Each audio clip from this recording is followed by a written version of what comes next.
Video చూసే ముందు ఒక లైక్ కొట్టి జై శ్రీరామ్ అని కామెంట్ చేయండి. ప్రతి ఒక్కరి జీవితంలో కష్టాలు ఉంటాయి. మీ కష్టాలన్నీ తొలగిపోయి మీ కుటుంబానికి మంచి రోజులు రావాలంటే సంకటహర వ్రతాన్ని ఆచరించండి.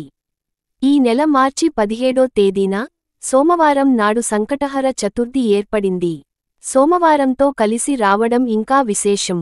ఈ రోజున గణపతిని పూజించడం ద్వారా మీ కుటుంబంలో ఉన్న కష్టాలన్నీ తొలగిపోయి మీ ఇంటికి సకల ఐశ్వర్యాలు చేకూరుతాయి.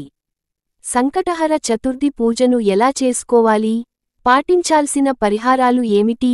ఈ వ్రతాన్ని చేయలేని వారు ఏం చేయాలి? ఇలా ఎన్నో విషయాలు గురించి ఈ వీడియోలో తెలుసుకుందాం. ముందుగా ఈ వీడియోకి ఒక లైక్ కొట్టి మన ఛానల్ని సబ్స్క్రైబ్ చేసుకోండి. లైక్ కొట్టడం మాత్రం అస్సలు మర్చిపోకండి. మార్చి 17వ తేదీన సంకటహర చతుర్థి వచ్చింది. ఈ రోజున గణపతిని పూజిస్తే వినాయకుడి అనుగ్రహంతో మీ కష్టాలన్నీ తొలగిపోయి మీ కుటుంబంలో అష్టైశ్వర్యాలు నెలకొంటాయి.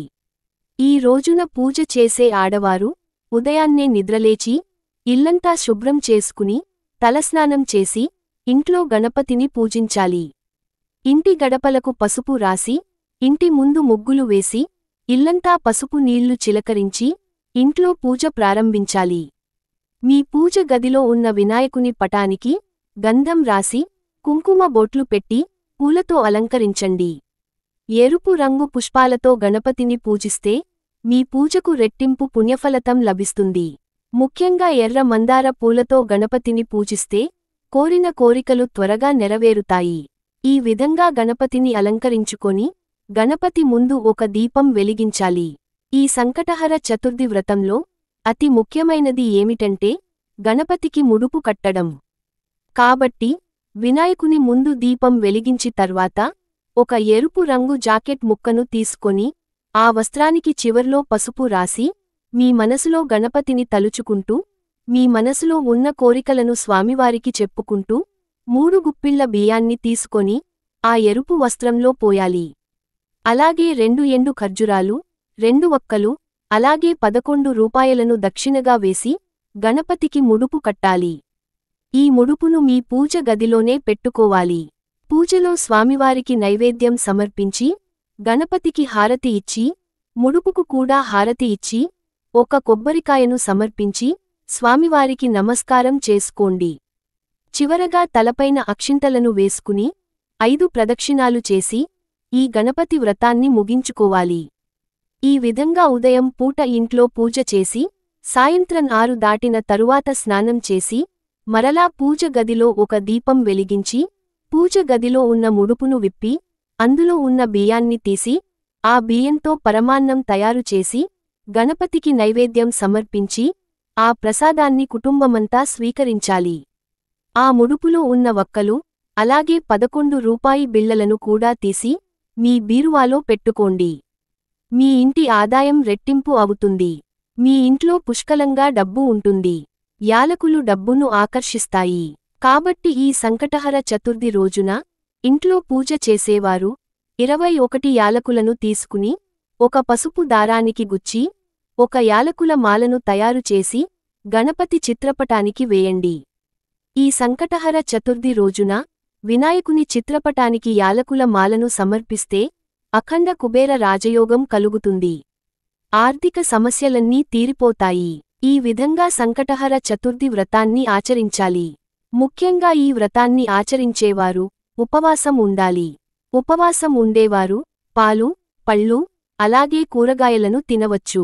ఉదయం ఉపవాసం ఉండి సాయంత్రం నక్షత్ర దర్శనం చేసుకుని ఉపవాసాన్ని విరమించి భోజనం చేసుకోవచ్చు. ముఖ్యంగా ఈ సంకటహర చతుర్థి రోజున కొన్ని తమలపాకులను తీసుకుని మీ ఇంటి గుమ్మానికి కట్టుకోండి. మీ ఇంటికున్న దరిద్రమంతా తొలగిపోయి మీ కుటుంబానికి సిరిసంపదలు చేకూరుతాయి. ఈ రోజున గణపతిని పూజించలేని వారు ఏదైనా గణపతి ఆలయానికి వెళ్లి గణపతి చుట్టూ 11 ప్రదక్షిణాలు చేస్తే చాలా మంచిది. గణపతికి ఇష్టమైన వాటిలో గరిక ఒకటి. కాబట్టి ఈ సంకటహర చతుర్థి రోజున గణపతి ఆలయానికి వెళ్లి వినాయకుడికి గరికమాలను సమర్పించండి. గణపతి సంపూర్ణ అనుగ్రహం లభిస్తుంది. ఈ పవిత్రమైన సంకటహర చతుర్థి రోజున కొన్ని శక్తివంతమైన పరిహారాలను పాటిస్తే కోటి జన్మల పుణ్యఫలితం లభిస్తుంది. మీ ఇంటికున్న అష్టదరిద్రాలను తొలగించడంలో నిమ్మకాయ బాగా ఉపయోగపడుతుంది. ఒక నిమ్మకాయను తీసుకుని దానికి కుంకుమ బొట్లు పెట్టి ఆ నిమ్మకాయను మీ ఇంటి గుమ్మానికి కట్టుకోండి. మీ ఇంటికున్న అష్టదరిద్రాలు తొలగిపోయి డబ్బు పరంగా మీ ఇంటికి బాగా కలిసి వస్తుంది. ముఖ్యంగా ఈ చతుర్థి రోజున ఓం గం గణపతియే నమః అనే మంత్రాన్ని 108 సార్లు జపిస్తే మీ కుటుంబమంతా ఆయురారోగ్యాలతో జీవిస్తారు. ముఖ్యంగా ఈ చతుర్థి రోజున మీ పూజ గదిలో స్వస్తిక్ గుర్తును గీయండి. మీ ఇంటికున్న ఆర్థిక సమస్యలన్నీ తొలగిపోయి మీ ఇంటి ఆదాయం బాగా పెరుగుతుంది. అన్నిటికన్నా ముఖ్యంగా జమ్మి చెట్టుకు ప్రదక్షిణాలు చేసి జమ్మి చెట్టుకు నమస్కారం చేసుకుంటే ఏలినాటి శని దోషాలన్నీ తొలగిపోయి సకల ఐశ్వర్యాలు చేకూరుతాయి. వివాహం కాని వారు ఈ సంకటహర చతుర్థి రోజున జిల్లేడు మొక్కకు పసుపు నీళ్లు పోస్తే మంచి సంబంధం కుదురుతుంది.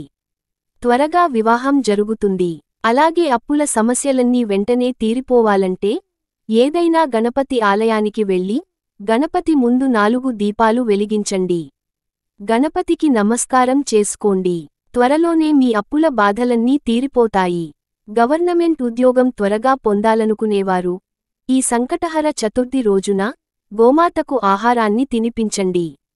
త్వరలోనే ప్రభుత్వ ఉద్యోగం ప్రాప్తిస్తుంది.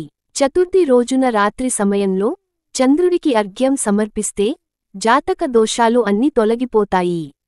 ఈ రోజున పేదవారికి దానం చేయండి.